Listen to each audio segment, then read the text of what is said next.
تو روز اول سے اپوزیشن جماعتوں کا جو کردار ہے وہ ادا کر رہی ہے، خواہ وہ پی ڈی ایم کی پلیٹ فارم سے ہو یا پی ڈی ایم کے پلیٹ فارم نہ ہو اس سے پہلے بھی. لیکن یہ خصوصیت جمعیت علماء اسلام کو روز اول سے حاصل ہے.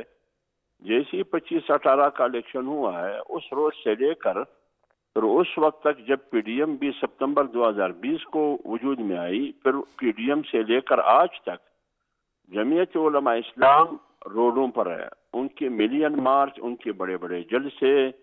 آج بھی پی ڈی ایم اگر جلسے ان کے نہیں ہے تو اس میں بنیادی ایک دو نہیں، وجوہات. میرا حمداللہ صاحب، میرا آپ سے بنیادی سوال یہ ہے کہ یہ جو آپ نے 23 مارچ کی تاریخ دے دی ہے، یہ فرمائیے کہ 27 مارچ کو جو دوسرا مرحلہ ہے خیبر پختونخوا کے بلدیاتی الیکشن کا، آپ کیا کریں گے؟ آپ بلدیاتی الیکشنز جو ہیں اس کو آپ چھوڑیں گے اور مہنگائی مارچ لے کر چلیں گے؟ یہ الیکشن جو مہنگائی مارچ 23 مارچ کو، وہ تو فیصلہ ہے، وہ تو ابھی تک وہ برقرار ہے وہ فیصلہ. اب جو آپ اب مسئلہ یہی ہے نا کہ آپ کی باتوں میں اب بھی ہے، اگر بھی ہے، مگر بھی ہے، اور دکھائی یہ دیتا ہے کہ اپوزیشن اور حکومت دونوں بالکل ایک پیج پر ہیں معاملات سیاست پر. نہیں، یہ دونوں ایک پیج پر نہیں ہے. اب اپوزیشن 23 مارچ کو اعلان کر چکی ہے، 23 مارچ کو مہنگائی مارچ کرے گی. اگر 27 کو وہ انتخابات کریں گے تو اس کی بدنیتی ہے. وہ اس لیے کہ یہ انتخابات جو بقیہ اضلاع میں کے پی کے میں بلدیاتی الیکشن ہونے تھے، یہ 16 جنوری کو ہونے تھے. اب انہوں نے پی ٹی آئی کی حکومت جو خیبر پختونخوا کی ہے یا وفاق، ان کی کوشش یہ ہے کہ یہ انتخابات نہ ہو، کیونکہ جو انتخابات بلدیاتی ہوئے ان کو بدترین شکست کا سامنا ہوا. آگے ان کی کوشش صرف کے پی کے میں انتخابات ملتوی کرنا یا نہ کرنا ان کی منصوبے میں شامل نہیں، بلکہ پنجاب میں بھی ان کی کوشش یہی ہے کہ بلدیاتی الیکشن نہ ہو. تو اس لیے ہم اپنی اسٹریٹجی بنائیں گے. حکومت جیسا ہی جو کچھ کرے گی، Pakistan Democratic Movement P D M کی بھی حکمت عملی اسی کے مطابق ہوگی. میں حمداللہ صاحب آتا ہوں. اب شیلا رضا صاحبہ یہ فرمائیے گا کہ بہت شور تھا، بہت ہنگامہ تھا منی بجٹ کے حوالے سے، اور جب وہ ٹیبل ہوا تو نہ لیڈر آف دی اپوزیشن تھے، نہ بلاول بھٹو زرداری صاحب تھے.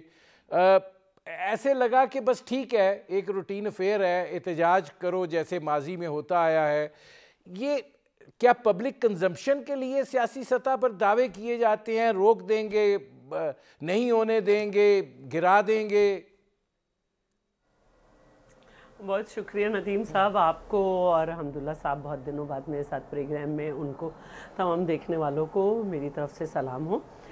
دیکھیں، یہ ٹیبل جس دن ہوا ہے تو سب جانتے ہیں کہ 27 دسمبر کے بعد ہماری کچھ روٹین کی میٹنگ ہوتی ہے اور پارٹی لیڈرشپ اس میں بزی ہوتی ہے. تو لیکن اس کے بعد یہ ہے کہ ابھی اس کے بہت مرحلے باقی ہیں. اصل بات تو یہ ہے کہ جس کی پارٹی نے یہ پیش کیا حسب معمول وہ نہیں تھا عمران خان. ہمارے لیڈرز تو ہوتے ہیں اور آگے بھی ہوں گے. اور رہی بات، میں یہ سمجھتی ہوں کہ اپوزیشن میں جو پارٹیز ہیں جو اسمبلی میں ہیں، وہ اسمبلی کے اصول کے مطابق اپنی اپوزیشن کا کردار ادا کر رہے ہیں. یہاں تک کہ اب خواتین پر خواتین سے حملے بھی شروع ہو گئے، جو کہ سندھ اسمبلی میں تو بہت زیادہ ایک اٹیکنگ صورتحال رہتی تھی، اور جو اسمبلی کے وہ باہر تو شیلا رضا صاحبہ غزالہ سیفی کہہ رہی ہیں کہ شگفتہ جمانی نے ان پر حملہ کیا ہے، اور ان کی اب کیونکہ یہ معاملہ عدالت میں شاید چلا گیا ہے، لیکن شگفتہ جمانی کی یہ 4th ٹرن ہے. اس سے پہلے وہ صوبائی اسمبلی میں تھیں اور کبھی کسی قسم کا کوئی نہیں رہا. سندھ کی خواتین کی صدر ہیں بڑے عرصے سے. اور اس میں شیلا رضا صاحبہ ایک سوال میں آپ سے براہ راست پوچھنا چاہتا ہوں کیونکہ مجھے آگے بڑھنا ہے. یہ فرمائیے گا کہ آپ کو لگ رہا ہے کہ اپوزیشن پارٹیوں کے اندر اس حوالے سے کوئی مشاورت ہو رہی ہے؟ مسلم لیگ نواز کے ساتھ بھی کوئی رابطہ ہے کہ کوئی عدم اعتماد کا آغاز جو ہے وہ کسی سطح سے کیا جائے؟ کوئی اطلاع ہے آپ کے پاس؟ اچھا دیکھیں، پارلیمانی سطح پر ضرور یہ بات ہو رہی ہوگی، کیونکہ چاہے بجٹ ہو یا دوسرے معاملات، چیئرمین بلاول نے ہمیشہ شہباز شریف کو پورا رائٹ دیا ہے، اور لیکن ایک وقت تھا میرے خیال میں دیکھیں ہر وقت چوٹ لگانے کے لیے نہیں ہوتا، ایک صحیح وقت پر صحیح حملہ کیا جائے تو اس کا رزلٹ بہت دوسرا نکلتا ہے، اور وہ نہیں ہوا۔ اور ہم نے اپنے حملے، چاہے ہم مہنگائی کے خلاف پورے پاکستان میں ایک ساتھ تمام ڈسٹرکٹ میں کریں مظاہرہ، یا گیس کی لوڈ شیڈنگ پہ ہماری پارٹی کا اپنے سلسلے جاری ہیں، لیکن اس کو بھی اگر مشاورت کریں، اور اصل بات یہ نہیں ہوتی ہے اسپیکر کے خلاف یا ڈپٹی اسپیکر کے خلاف عدم اعتماد کی، ظاہر ہے کہ گورنمنٹ، اسی لیے گورنمنٹ ہے کہ نمبر گیم ان کا زیادہ ہے اور ہمارا کم ہے۔ اصل بات جو یہ ہے وہ یہ ہے کہ ایک اسپیکر کے لیے یہ اچھا مقام نہیں ہوتا کہ اس کی لیفٹ سائڈ یا اپوزیشن سائڈ اس پر عدم اعتماد کرے، کیونکہ جب اسپیکر یا ڈپٹی اسپیکر اوتھ اٹھاتا ہے تو وہ اس بات کا اٹھاتا ہے کہ ابو دا پارٹی لائن وہ ہو کر نیوٹرل وے میں جا کر ہاؤس کو چلائے گا اور ہاؤس کے ڈیکورم کا خیال رکھے گا۔ اگر اپوزیشن کو اس سے مسئلہ آیا ہے، اور اس حد تک مسئلہ آیا ہے کہ وہ اسی عدم اعتماد لا رہے ہیں، تو انہیں معلوم ہے کہ یہ ناکام بھی ہو جائے گی، لیکن اس کے اوپر ایک دفعہ پروٹیسٹ ہو جائے، یہ بڑی بات ہوتی ہے۔ تو اس میں شعلہ رضا صاحب آتا ہوں اب۔ اشتر وصاف صاحب آپ سے 2-3 سوال ہیں۔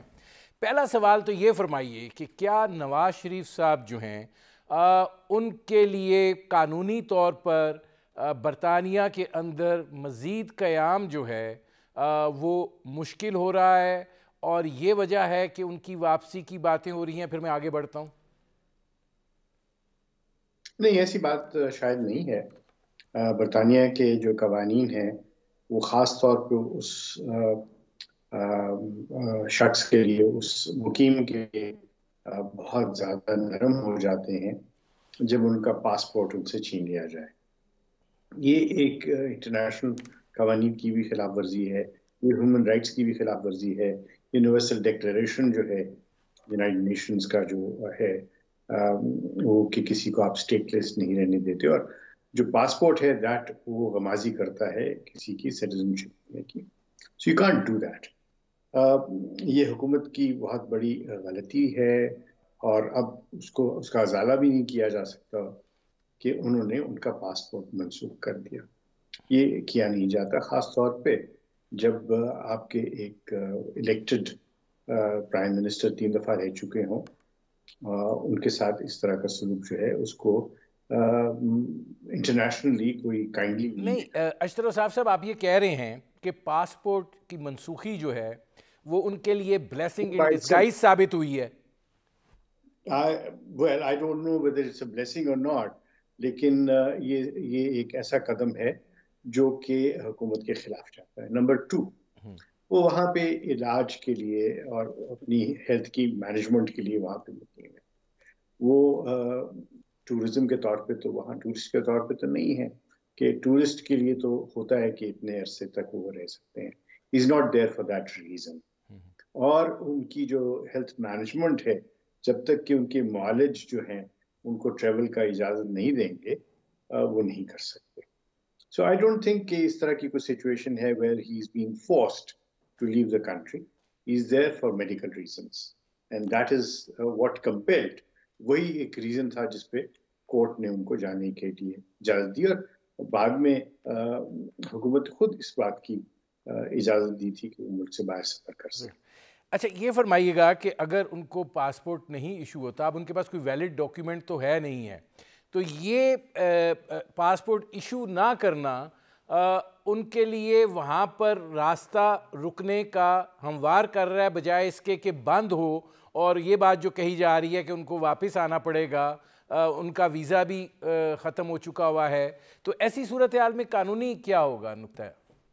جی میں عرض کروں، اصل میں پاسپورٹ کا منسوخ کرنا یا پاسپورٹ کا رہنا جو ہے وہ اپنی جگہ پہ ہے، بٹ اس کے پیچھے جو محرکات ہیں وہ چیز وے کرتی ہے قانون میں اور جو ججز اس کو دیکھ رہے ہوتے ہیں. سو آف کورس وہاں پہ جو قانون دان ہیں اس کو میرے سے بہتر سمجھتے ہیں، جو ان کے معاملات کو وہاں ہینڈل کر رہے ہیں وہ زیادہ ایکسپرٹس ہیں اس معاملے میں.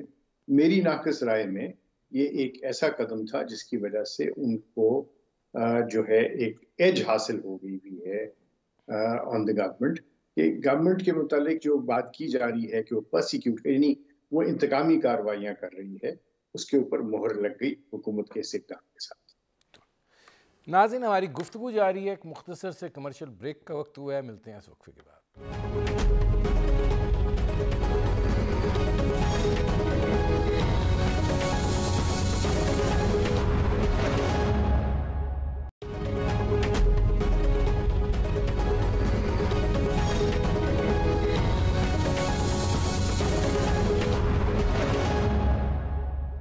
Welcome back.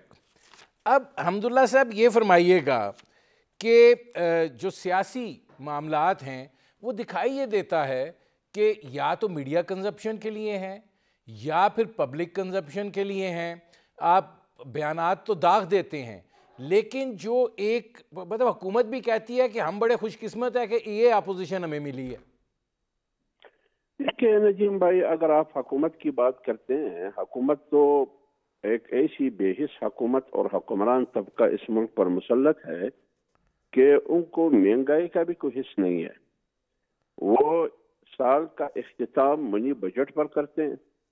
ان کو عوام کا کوئی درد، عوام کا کوئی دکھ، کوئی پریشانی ان کا احساس ہی نہیں ہے. لیکن رات 12 بجے کے بعد لوگ نیو ایئر کے استقبال کے لیے خوشیاں مناتے ہیں. وہ مہنگائی کی، پیٹرول مہنگائی کا ایک بم گرا دیتے ہیں پیٹرول مسئلات کی قیمتوں میں اضافے سے. وہ اتنی بے حس حکومت ہے. شیلہ رضا صاحبہ، اس میں یہ فرمائیے گا کہ یہ بات جو کہی جا رہی ہے کہ مطلب اپوزیشن جو ہے بنیادی طور پر وہ کردار ادا کرنے میں ناکام رہی ہے جو حکومت کو جو ہے وہ بیک فٹ پر لے جا سکے، اس کو مجبور کر سکے. دیکھیں ماضی میں ہم دیکھتے رہے ہیں کہ اپوزیشن اتنا دباؤ پیدا کرتی تھی کہ اس کے نتیجے میں حکومت کو بعض اپنے فیصلے جو ہیں وہ بدلنے پڑتے تھے. لیکن یہاں پہ یہ نہیں ہو رہا. صرف جلسے کی حد تک، پریس کانفرنس کی حد تک، بیان بازی کی حد تک تو معاملہ ہے، لیکن وہ دباؤ پیدا نہیں ہو رہا کہ جس کے نتیجے میں حکومت جو ہے وہ محسوس کرے کہ اس کے لیے مشکل ہے، اس کو عوام کے لیے کچھ کرنا ہے. دیکھیے، عوام کے لیے کچھ کرنے کا تو اس حکومت کے پاس سوچ نہیں ہے. جہاں تک بات ہے اپوزیشن کی، تو آج یہ اس اپنی اکثریت ہونے کے باوجود جو ہے اسمبلی میں قوانین لاتے ہوئے ڈرتے ہیں، بل لاتے ہوئے ڈرتے ہیں، اور آرڈیننس کے تھرو جو ہے یہ چلا رہے ہیں. نیشنل پالیسی بنائی گئی تو پتہ نہیں کہاں بیٹھ کے بنائی گئی، پارلیمنٹ کو آن بورڈ نہیں لیا گیا. پھر ایک کانسل بنا کے کہا گیا کہ وہ اب فیصلے کرے گی، تو انہوں نے پارلیمنٹ سے بھی سپریم کوئی چیز بنا دی. تو آپ یہ نہیں کہہ سکتے کہ انہیں ڈر نہیں ہے. ہاں، آپ کی اس بات سے میں اتفاق کرتی ہوں کہ یہ خوش قسمت ہیں، کیونکہ یہ کچھ ڈیلیور نہیں کر سکے، لیکن ان کے ساتھ سب ایک پیج پہ ہیں. کوئی وزیر اعظم کے خلاف کہیں سے بھی کوئی غلغلہ نہیں اٹھا.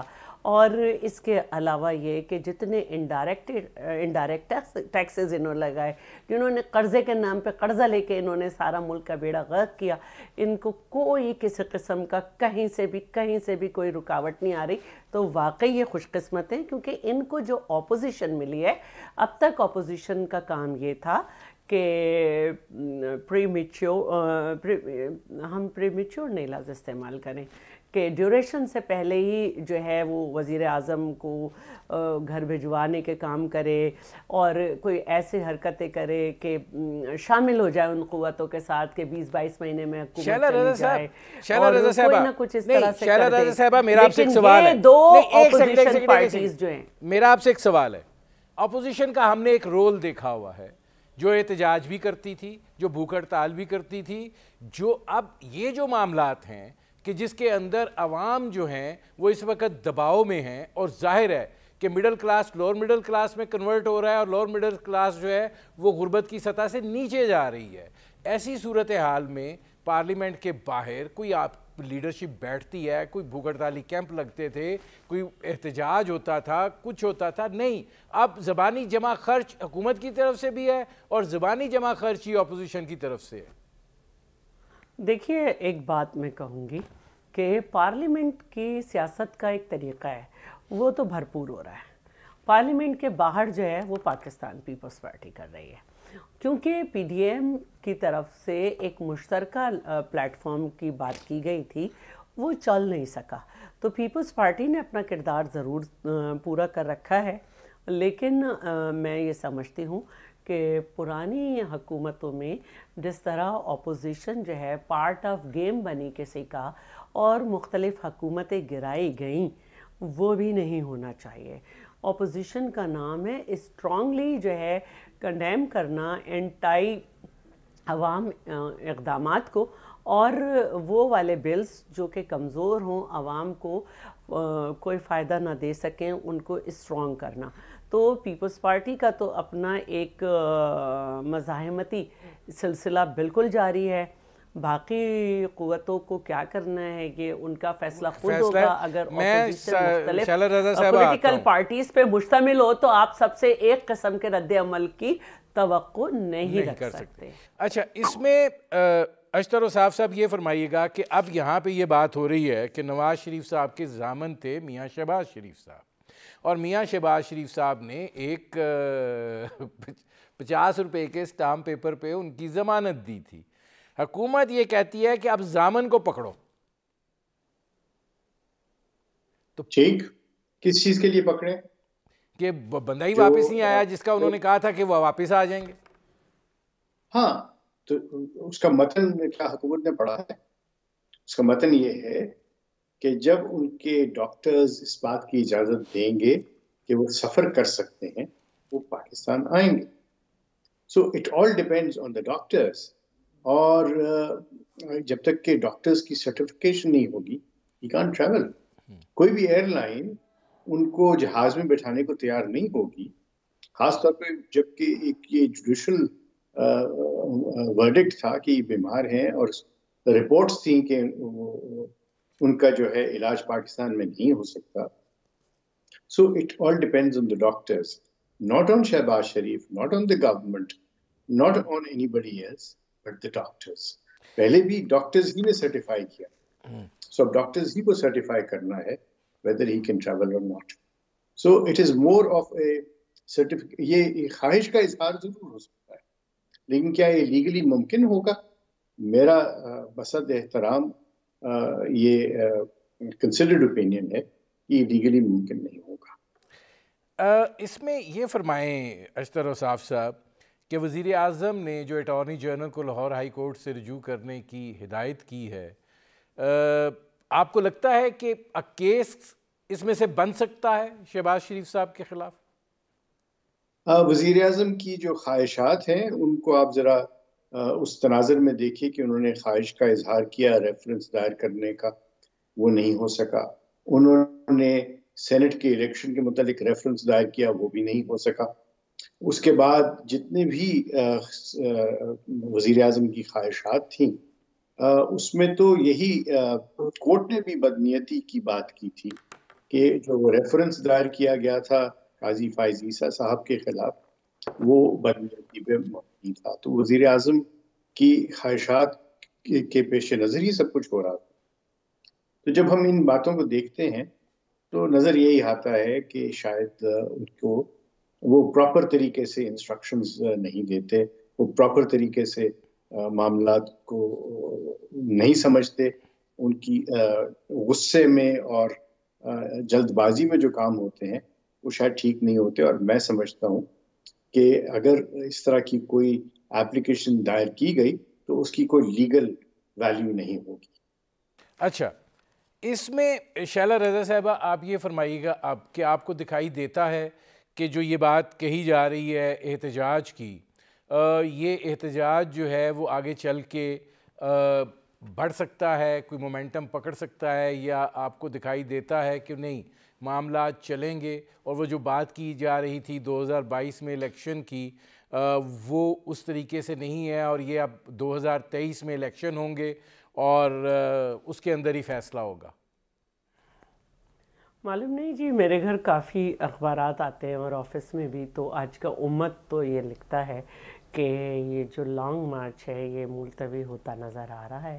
تو میں کیا کہہ سکتی ہوں؟ ہاں میں یہ ضرور کہہ سکتی ہوں کہ میری پارٹی جو ہے وہ مسلسل مظاہرے کر رہی ہے اور ہم اپنی بات عوام تک پہنچانے کی کوشش کر رہے ہیں کہ صرف یہی مسلط کردہ حکومت نہیں، ہر ایسی حکومت کی، ہر ایسے سسٹم کی ہم مخالفت کرنا چاہیے جو عوام کی مرضی سے نہ آیا ہو، کیونکہ جو لوگ عوام کی مرضی سے نہیں آتے وہ عوام کو جواب دہ نہیں ہوتے اور ڈیلیور نہ بھی کریں پھر بھی وہ مسلط ہی رہتے ہیں. تو ہماری جدوجہد جو ہے وہ ایک جاری ہے جو جاری رہے گی.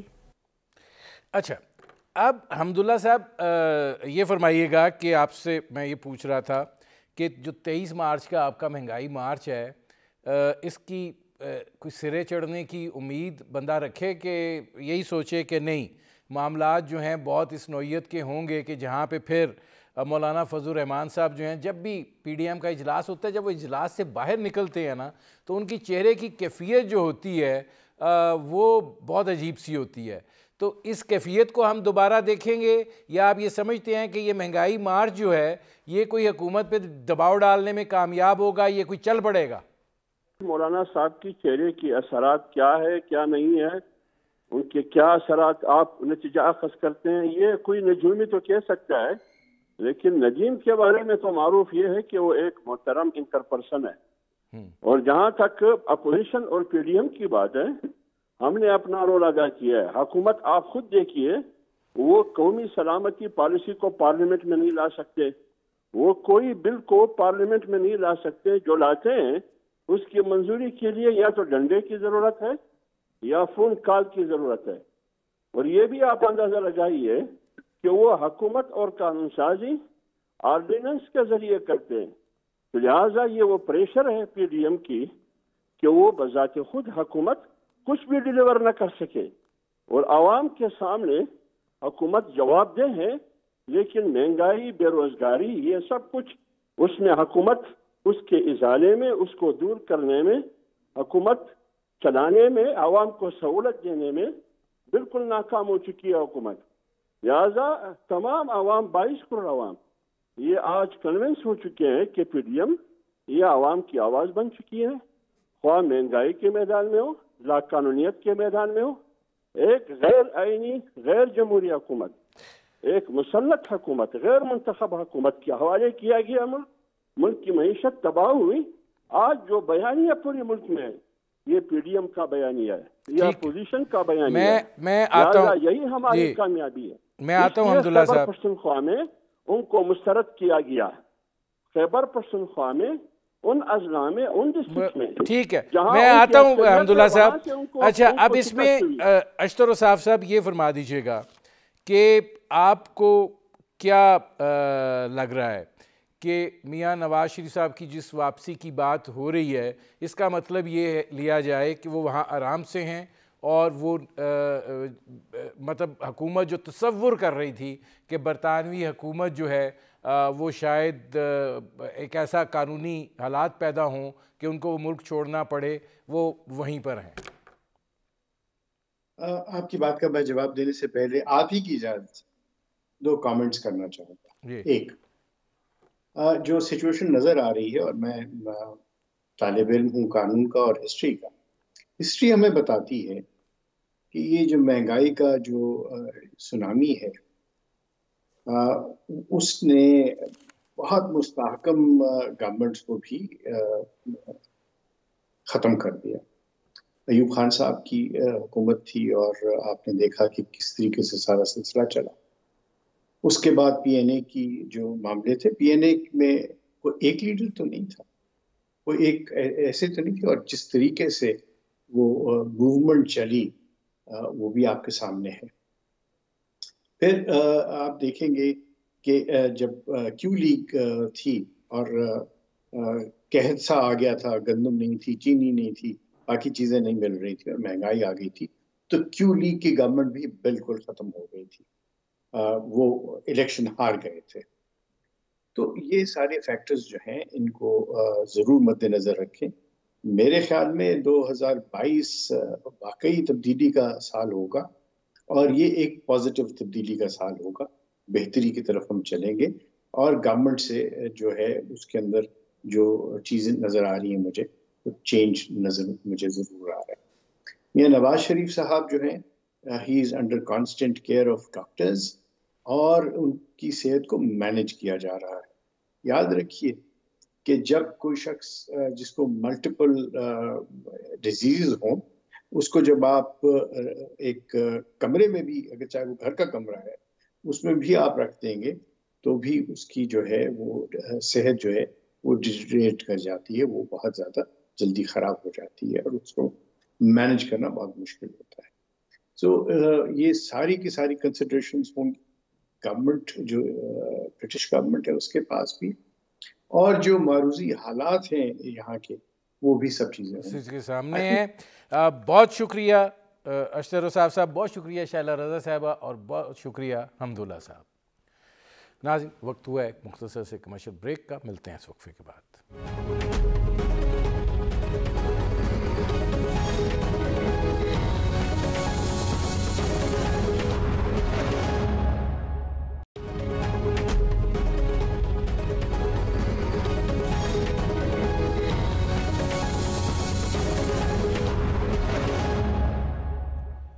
Welcome back. ناظرین، وزیر اعظم عمران خان آج کہہ رہے تھے کہ ملک جو ہے اس کے زر مبادلہ میں اضافہ اسی وقت ہو سکتا ہے جب برآمدات جو ہیں وہ بڑھائی جائیں۔ جب برآمدات نہیں ہوگی تو خالی سبزیاں بیچ کر آپ اپنی معیشت جو ہے اس کو مستحکم نہیں کر سکتے ہیں۔ منی بجٹ جو پارلیمنٹ کے اندر ٹیبل کیا گیا ہے، ظاہر ہے اس کے اندر بہت ساری چیزیں ایسی ہیں کہ جس کے نتیجے میں ہماری کاسٹ آف ڈوئنگ بزنس جو ہے وہ بڑھتی ہے۔ جب ان پٹ کاسٹ بڑھتی ہے تو ظاہر ہے اس کے اثرات جو ہیں وہ اپنی جگہ کے اوپر پڑتے ہیں۔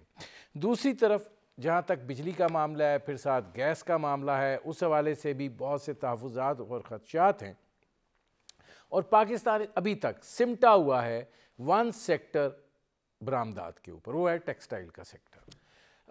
ہمارے جو برآمد کنندگان ہیں، ظاہر ہے کہ کرونا کے باعث بہت سارے آرڈرز جو ہیں وہ ہماری طرف آئے، ہمارے جو برآمد کنندگان ہیں انہوں نے اس کے اوپر انکیش کیا، بہتر کارکردگی دکھائی، اور پاکستان کی برآمدات جو ہیں وہ تقریباً کچھ عرصے سے $2 ارب ماہانہ کی رفتار سے بڑھ رہی ہیں۔ یہ جو طریقہ کار ہے، کیا اب اس تسلسل کو کہ مہینے میں $2 ارب کی برآمدات جو ہے اس کو قائم رکھا جا سکے، آگے حالات جو ہیں وہ کس نوعیت کے ہیں، اس کے اثرات کیا ہوں گے؟ ہمارے ساتھ موجود ہیں زبیر موتی والا صاحب، ممتاز صنعت کار ہیں، ان سے بات کرتے ہیں اور دیکھتے ہیں کہ وہ کیا اس بارے میں کہتے ہیں۔ زبیر موتی والا صاحب، یہ فرمائیے گا کہ آج وزیر اعظم صاحب بھی یہ بات کر رہے تھے، اور لگتا ہے ان کو بہت شدت کے ساتھ احساس ہو گیا ہے کہ وہ ماضی میں جن چیزوں کی تجاویز دیتے رہے ہیں وہ قابل عمل حل نہیں ہے، حل جو ہے وہ برآمدات کو بڑھانے کا ہی ہے۔ ٹھیک ہے 3.5 سال بعد صحیح، لیکن خیال آیا تو صحیح۔ آپ کو کیا لگتا ہے کہ جو حکومت نے اب جو منی بجٹ پیش کیا ہے اس کے اثرات پڑیں گے، اور کیا یہ اس کو رکھا جا سکے گا اس پیس کے اوپر اپنی برآمدات کو؟ وزیر اعظم یہ کہہ رہے ہیں کہ آپ کی ایکسپورٹ بڑھنی چاہیے، سبزی ایکسپورٹ کرنے سے کچھ نہیں ہوگا، یا سبزی اگانے سے کچھ بھی نہیں ہوگا، اس میں کوئی دو باتیں نہیں ہیں۔ میں اس سے بالکل ٹوٹلی اگری کرتا ہوں، اور اس جب میں اگری کرتا ہوں تو اس کے اندر میں وزیر اعظم صاحب سے یہ کہنا چاہتا ہوں کہ بھائی آپ جو ہے نا اس کو یہ دیکھیں، جب آپ یہ ساری باتیں کر رہے ہیں تو اس کا سولوشن بھی دیں۔ اس کا سولوشن یہ ہے کہ آپ نے بہت اچھی اچھی پالیسیاں بھی دیں۔ آپ نے 1% کے اوپر جو ہے کیپٹل انویسٹمنٹ کے لیے لون دیا، اور کوئی $3.5 بلین کی نئی مشینیں آئی، جس سے ڈیفینیٹلی امپلائمنٹ بڑھے گی اور ایکسپورٹ بڑھنا چاہیے۔ اب جو اگر آپ اضافہ نظر نہیں آتا، اس کی وجہ یہ ہے کہ ہم انفراسٹرکچر کی پالیسی دینے میں فیل ہو۔ سب سے بات یہ ہے کہ جب آپ کوئی چیز امپورٹ کرتے ہیں تو اس کے اندر آپ کو کیا چاہیے؟ آپ کو صرف مشین نہیں چاہیے، مشین کا پروڈکشن بھی چاہیے۔ جب وہ پروڈکشن چاہیے کوئی آپ ایکسپورٹ سب کو بڑھا سکتے ہیں۔ اس کے لیے ضرورت کس بات کی ہے کہ ہم پہلے جب یہ پالیسی بن رہی کیپٹل انویسٹمنٹ کی، ہم اس کے ساتھ ساتھ یہ پالیسی کہ آپ نے جو ہے نا یہ اس کو چلانا کیسے،